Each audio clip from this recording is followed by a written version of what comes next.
এনসিপিতে যুক্ত হচ্ছেন, আমি তাদেরকে অভিনন্দন জানাই। আমার সাথেই তারা অংশগ্রহণ করছে।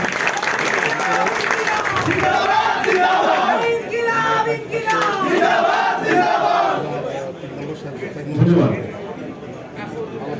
আজকে বাংলাদেশের বর্তমান যে সময়টা আমরা আছি, দেশের এমন সময় আমি যুক্ত হয়েছি ডেমোক্রেটিক পার্টিতে, যে দেশে এখন ঠিক আবার ক্রান্তিকালের মধ্যে প্রবেশ করেছে, যেখানে আমাদের নির্বাচনের পরে একটা ডেমোক্রেটিক বর্ডারের মধ্যে বাংলাদেশে প্রবেশ করার কথা, সেখানে আমরা দেখছি যে বাংলাদেশের বর্তমান যে সরকার মাত্র 2.5 মাস হলো গঠন হয়েছে, তার মধ্যেই তারা উল্টো পথ হাঁটা শুরু করেছে, ঠিক যেমন শেখ হাসিনা হেঁটে গেছে। এই যে দেশের এখন একটা পরিস্থিতি, আপনারা প্রত্যেকে জানেন যে দেশের জ্বালানি সংকট কি প্রখর অবস্থা ধারণ করেছে। আমাদের রাস্তা দিয়ে আপনারা হাঁটা শুরু করবেন, দেখবেন প্রত্যেকটা রাস্তার পাশে পাশে বাইকাররা দাঁড়িয়ে আছে, গাড়ি নিয়ে দাঁড়িয়ে আছে, লোকজন তেলের জন্য হাহাকার করতেছে, 2 থেকে 3 কিলোমিটার ধরে লাইন। কিন্তু বাংলাদেশের বর্তমানে মন্ত্রী পরিষদের সরকার দলীয় যে সকল মন্ত্রীদের আমরা দেখছি, তারা যেভাবে মিথ্যাচার করবে বলছে যে সবকিছু একদম ঠিক আছে, শস্য শ্যামলা সুজলা সুফলা বাংলাদেশ, বাতাবি লেবুর বাম্পার ফলনের মতো আবারও আমরা একই রকম কাহিনী দেখতে পাচ্ছি।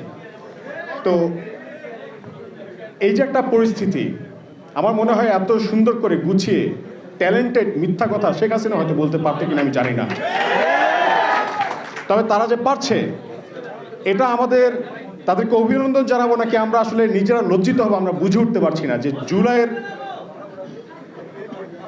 জুলাইয়ের যে আকাঙ্ক্ষা ছিল আমাদের, সে আকাঙ্ক্ষা বাস্তবায়ন করার কথা যাদের, তারা শুরুতেই যেভাবে মানুষের গণরায়কে উপেক্ষা করে ছল চাতুরের আশ্রয় নিয়ে একটা বড় ধরনের প্রতারণা করেছে, সেখান থেকে আমরা বুঝতে পারছি যে সামনের দিনগুলোতে বাংলাদেশ কোন পথে যেতে চলেছে।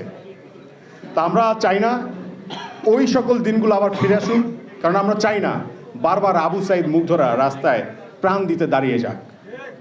আমরা চাই প্রত্যেকটা মায়ের বুক ভরা থাকুক, তারা তাদের সন্তানের সাথে বাঁচুক। আমরা চাই না আমাদের কোনো ভাই হারাক, কোনো মা তার সন্তান হারাক।